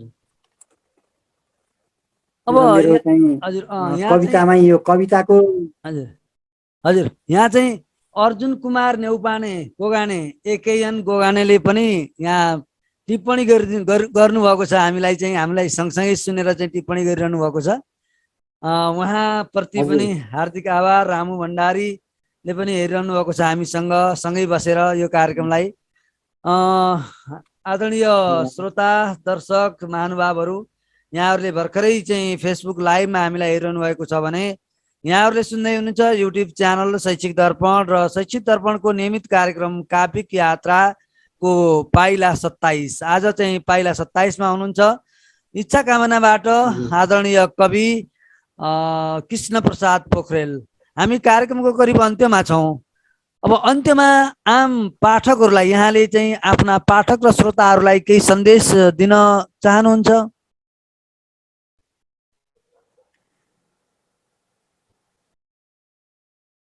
हजुर हजुर सर, यो सम्पूर्ण पाठकहरूलाई म चाहिँ यो सृजनाहरू आफूले चाहिँ जस्तो हामीले चाहिँ सृजनाहरू चाहिँ प्रकाशन गर्नलाई यो सकिएन पाइएन भनेर त्यो पछि नहट्नुहोला। जस्तो पनि सृजनाहरू चाहिँ यो सानो कविताबाट यो छन्दको कविताहरू यो चाहिँ एकचोटि यो शास्त्रीय छन्दहरूबाट सुरु नगरिकन सानो बालोरी छन्दहरूबाट नै सानो कविताबाट सुरु गरेर सरलताबाट जटिलतातिर जान सबैलाई म अनुरोध गर्दछु।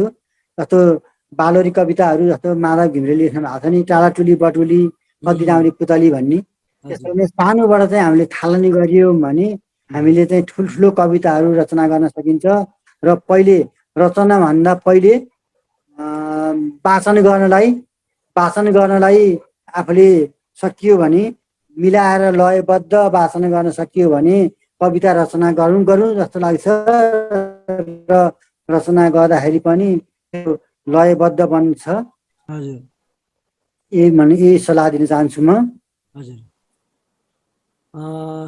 अब अन्त्यमा हाम्रो कार्यक्रमको तर्फबाट हाम्रो निमन्त्रणलाई स्वीकार गरेर कार्यक्रमको यो संवादमा जोडिनुभयो प्राविधिक रूपमा र आफ्ना काव्यानुभूतिको बारेमा चाहिँ धेरै कुराहरूको जानकारी गराउनु भयो।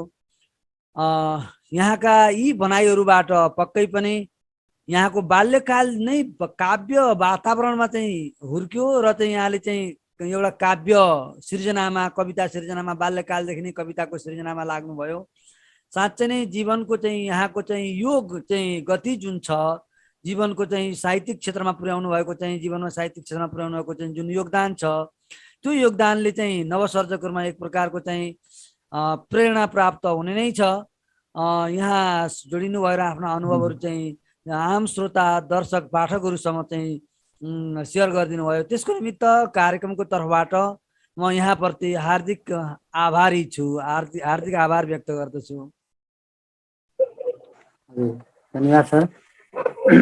यो युट्युब च्यानल शैक्षिक दर्पणको प्रस्तुति काव्यिक यात्रामा मलाई आमन्त्रण गरेर मेरा जीवनी तथा काव्य यात्राका अभ्यास तथा अनुभूति सहित आफ्ना सृजनाहरू पस्कने अवसर दिनुभएकोमा युट्युब च्यानल र आदरणीय तेजेन्द्र सर साथै सुनेर हेरेर सुझाव एवं साथ दिनुहुने सम्पूर्ण साहित्यानुरागीहरूप्रति हार्दिक आभार व्यक्त गर्छु। साथै नजिकै आउँदै गरेको दसैँको शुभकामना समेत यहाँहरूलाई सबैलाई दिन चाहन्छु। हस्, धन्यवाद। धन्यवाद। आदरणीय श्रोता दर्शक तथा पाठक महानुभावहरू, यहाँहरूले अहिलेसम्म करिब 1 घन्टा सवा घन्टासम्म हाम्रो साथमा रहनुभयो र हामीलाई चाहिँ साथ सहयोग र प्रोत्साहन प्रदान गर्नुभयो। त्यसको निमित्त कार्यक्रमको तर्फबाट हार्दिक आभार व्यक्त गर्दै अर्को कुनै दिन पुनः अरू कोही वरिष्ठ कविलाई निमन्त्रणा गरेर यहाँहरू समक्ष प्रस्तुत गर्ने र उहाँहरूका चाहिँ काव्य रचनाहरू श्रवण गर्ने चाहिँ अवसर म कतै व्यवस्थापन म पक्कै गर्नेछु। अर्को कुनै दिन अर्को कुनै कविसँग पुनः भेटौँला। बिदा पाऊँ। नमस्कार, धन्यवाद। नमस्कार।